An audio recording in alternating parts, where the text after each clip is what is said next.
Welcome everybody to today's video. Today we're going to talk about breastfeeding older babies.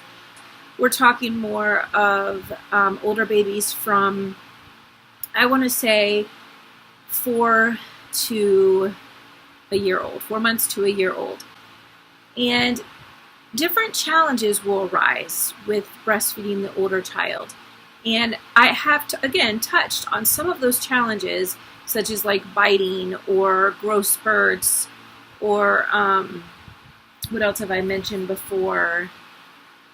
I've probably talked about nursing strikes. So I've kind of touched on little things, but never really dedicated a video to breastfeeding your older baby. So what I wanted to do today was talk about some of those challenges that you may be faced with, just so that you understand what is normal and not to get too upset if you are faced with some of these things, because again, it is very normal. I'm not going to go into a lot of solutions for those challenges in this video, because I'm going to do video series sort of, and I'm going to discuss each of those challenges on their own. So each challenge will get its own dedicated video. But this one is going to just talk about what those challenges might be, just so that you're aware. So we're going to talk about each one of those. I will touch a little bit on some of the things that you can do, but mainly it's just going to be letting you know what these things are. I am going to be mentioning 10 things, and number 1, we're going to talk about biting.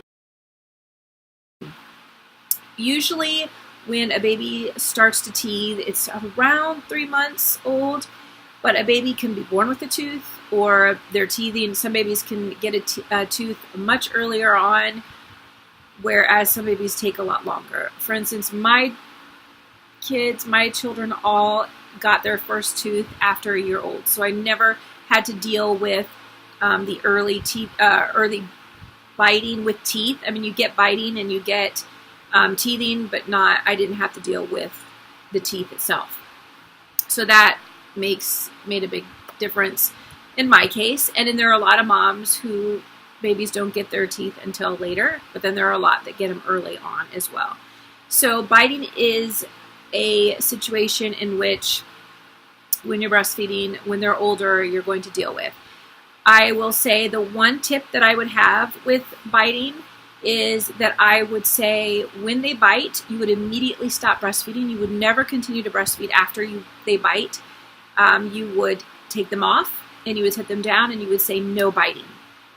And you would continue to do that every time they bite, so that they eventually realize that when they bite, they don't get to breastfeed. Now, that doesn't mean that you won't breastfeed 5 minutes later or a couple minutes later, but you're showing them that when they bite, you stop and you put them down and they won't be breastfeeding.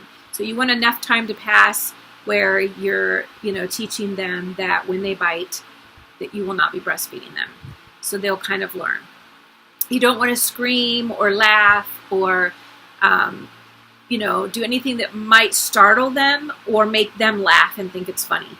So you kind of have to. I mean, it is hard. You will scream, or you may have moments where you're like, ah, but you don't want it to become funny to the baby. So if you do, kind of cry out or scream or whatever, you still want to follow up with taking them off, telling them no biting, and then they're knowing that the result of biting is no breastfeeding.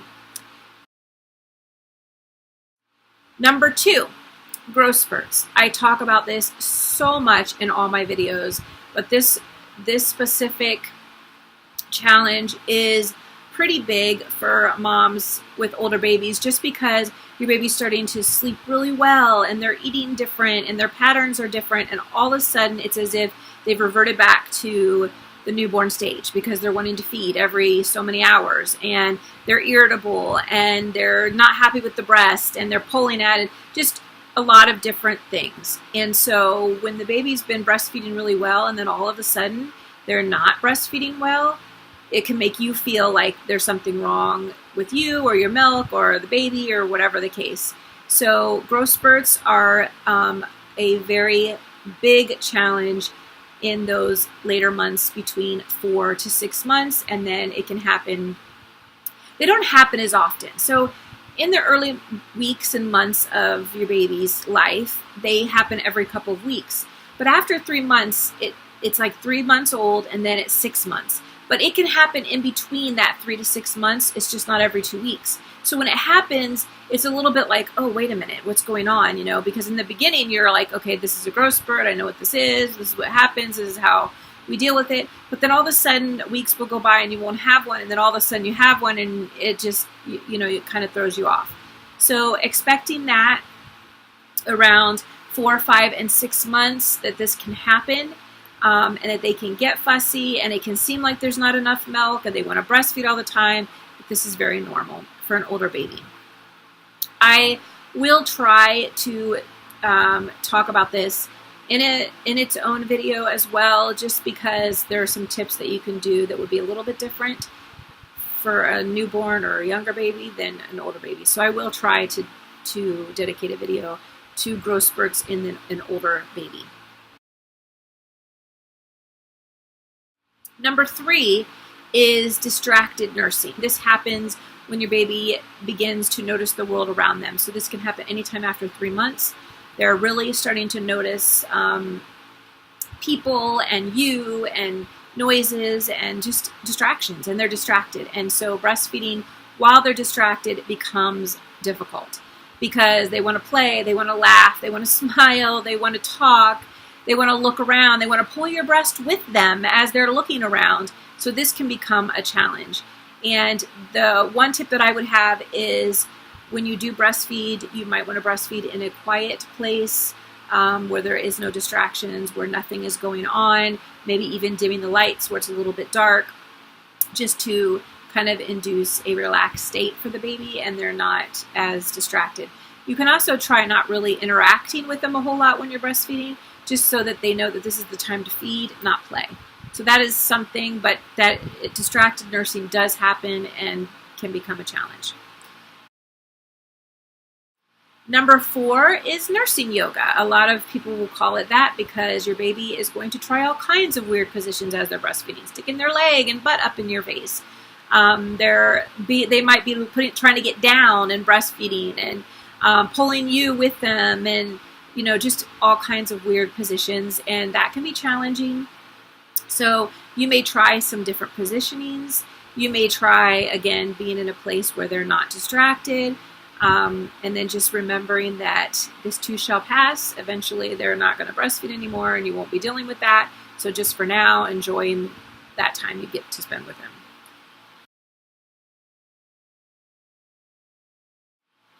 Number 5 is a nursing strike. And nursing strikes can happen early on as well, but usually when they happen later on or when the baby is a little bit older, so after 3 months, is usually a completely different reason.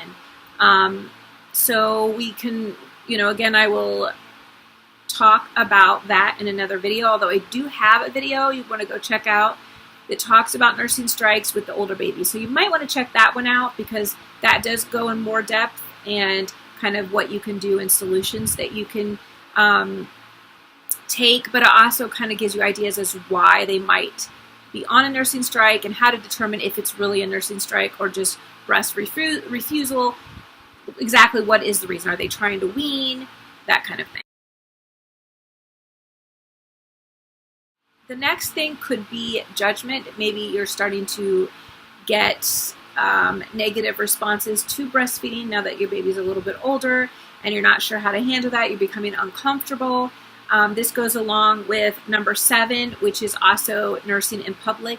So learning strategies of nursing in public, because now that the baby's older, nursing becomes a little bit different. Like they can now tell you what they want. They can pull your shirt up, and so strategies of nursing in public can change a little bit, and you might need to figure that out because that can become a challenge.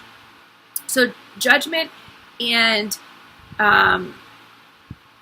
nursing in public strategies, those kind of go hand in hand, but that would be 6 and 7. Number 8 is weaning, and this is basically not necessarily breastfeeding while you're weaning, I guess. It's not a weaning specific it's a challenge. So how do you know when is the right time to wean your baby? How do you know if your baby is self-weaning? If you want to self-wean, it's like trying to make these decisions about weaning. That is a challenge you're going to face as the baby gets older, because you're going to want to know, okay, should I stop at 6 months because they say a minimum is 6 months? Should I wait for a year? Should I go past a year? What if the baby starts refusing the breast? Does that mean they're weaning? So weaning becomes a challenge in an older baby in breastfeeding. And number 9 is starting solids. So when we start solids, this is going to change our breastfeeding. Not right at first, but it does gradually. And so kind of knowing what to do, how to handle breastfeeding and starting solid foods, and kind of knowing what's normal. That is going to be a video all in itself. I believe that I'm going to do that video next, so be looking out for that video. But that is a challenge, or just something that you're going to be faced with if you're breastfeeding your baby past 6 months, because we begin to feed them solids at around 6 months old. Number 10 is support. You're going to want to look for support. Maybe you've had a group, but now they're all no longer breastfeeding, because a lot of people will just go to 6 months and then they stop at 6 months. So you may need to find a new support group or supportive friends that are breastfeeding past that time period. La Leche League is a really good group to look into, because they usually have moms that are breastfeeding up to a year and beyond. So just looking for a good support system, because you're going to need it in those later months. Not because breastfeeding is so hard, but just getting through weaning, because sometimes the weaning is really hard on a mom, or just stopping breastfeeding can be really hard on a mom. So support is really important. So those are the 10 things that you may be faced with that are very normal, and that we're going to go into and talk more about in coming videos. So look forward to those. Make sure you hit the subscribe button somewhere here on the screen so that you will know when I put those videos up. And if you hit the notification bell, you'll be notified when I put up a video. So make sure those 2 things are checked, and YouTube doesn't cost you anything for subscribing. So definitely hit that subscribe button, hit the like button if you enjoyed the video, and I will see you guys in my next video.